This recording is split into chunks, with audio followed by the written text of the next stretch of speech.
Welcome to Sober Readings. Today is Saturday, the 23rd of May. Let's begin today with the Serenity Prayer. God, grant us the serenity to accept the things we cannot change, courage to change the things we can, and the wisdom to know the difference.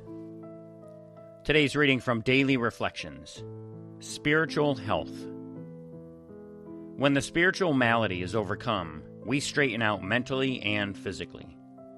That's a line from the Big Book of Alcoholics Anonymous, page 64. It is very difficult for me to come to terms with my spiritual illness because of my great pride, disguised by my material successes and my intellectual power.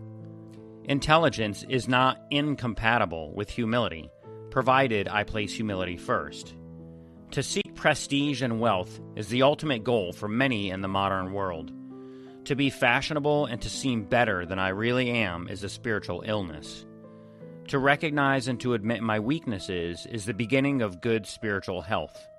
It is a sign of spiritual health to be able to ask God every day to enlighten me, to recognize His will, and to have the strength to execute it. My spiritual health is excellent when I realize that the better I get, the more I discover how much help I need from others. Today's reading from 24 Hours, May 23, AA Thought for the Day. The 12th step of AA, working with others, can be subdivided into 5 steps, 5 words beginning with the letter C: confidence, confession, conviction, conversion, and continuance. The first thing in trying to help another alcoholic is to get his confidence. We do this by telling him our own experiences with drinking, so that he sees that we know what we're talking about. If we share our experiences frankly, he will know that we are sincerely trying to help him. He will realize that he's not alone and that others have had experiences as bad or worse than his. This gives him confidence that he can be helped. So ask yourself, do I care enough about another alcoholic to get his confidence? The meditation for the day.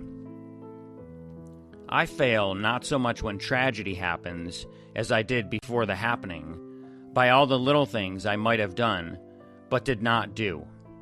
I must prepare for the future by doing the right thing at the right time now. If a thing should be done, I should deal with that thing today and get it righted with God before I allow myself to undertake any new duty. I should look upon myself as performing God's errands and then coming back to Him to tell Him in quiet communion that the message has been delivered or the task done. Today's prayer for the day. I pray that I may seek no credit for the results of what I do. I pray that I may leave the outcome of my actions to God. And for today's final reading, I'm going to continue reading Chapter 2 from AA Comes of Age, a brief history of a unique movement. And if you'll remember, Chapter 2 is the 3 legacies of Alcoholics Anonymous. And so we're picking up on page 56. And if you'll remember, the last time we left off on this page, Bill W. was in the hospital. And so I'll pick it up from there. After leaving the hospital in that month, I kept sober for a while on stark fear and constant vigilance. November came, and I still had not had a drink. This was unheard of. The fear of getting drunk was getting hazier now. I did not have to exert myself so much to resist. I actually began to talk to people about alcoholism. When I was offered drinks, I would volunteer the information I had acquired about the nature of my disease. I found this a defense against taking anything and also a justification for my former condition. Confidence was beginning to grow fast, and my fear left me. Somehow I managed to pick up a few dollars. Perhaps I was not such a serious case after all. I was proving I could stop. I had learned how. Armistice Day, 1934, rolled around. Lois had to go to the Brooklyn department store where she worked. Wall Street was closed down, and I began to wonder what I would do. I thought of golf. I hadn't played golf in a long time. My family purse was slender, so I suggested to Lois that I might go over to Staten Island where there was a public course. She could not quite conceal her apprehension, but she managed to say cheerfully, "Oh, please do. That would be wonderful." I crossed on the ferry and took a bus. I found myself seated beside a man with a target rifle. That brought back memories of the Remington single-shot piece grandfather had given me when I was 11 years old. We got to talking about shooting. Suddenly, our bus collided with the bus ahead of us. There was little shock or damage. My friend and I alighted on the pavement to wait for the next bus to come along. Still talking about shooting irons, we noticed something that looked like a speakeasy. He said to me, "What about a little nip?" I said, "Fine, let's go." We walked into the place. He ordered a scotch and I ordered a ginger ale. "Don't you drink?" he said. "No," I said. "I'm one of those people who can't manage it." And then I dwelt on the allergy and the obsession and the whole business of alcoholism. I told him about the terrible time I had had with liquor and how I was through with it forever. I carefully explained the whole illness to him. We got onto another bus and presently found ourselves in front of a country inn well down on the island. I was to go to the golf course nearby, and my new friend was to take another bus to his rifle range. But it was noontime, and he said, "Let's go in and have a sandwich. Besides, I'd like to have another drink." We sat at the bar this time. As I have said, it was Armistice Day. The place was filling up, and so were the customers. There was the familiar buzz which arises from drinking crowds. My friend and I continued to talk, still on the subject of shooting. Sandwiches and another drink for him, sandwiches and ginger ale for me. My mind turned again to Armistice Day in France, to all the joy of those hours, to the great celebration. I no longer heard what my friend was saying. Suddenly, the big Irish bartender came up to us, beaming. In each hand he held a drink. "Have one on the house, boys," he cried. "It's Armistice Day." Without an instant hesitation, I picked up the liquor and drank it. My friend looked at me aghast. "My God," he cried out, "is it possible that you can take a drink after what you just told me? You must be crazy." And my reply was, "I am." The next morning, about 5 o'clock, Lois found me unconscious in the areaway of our house.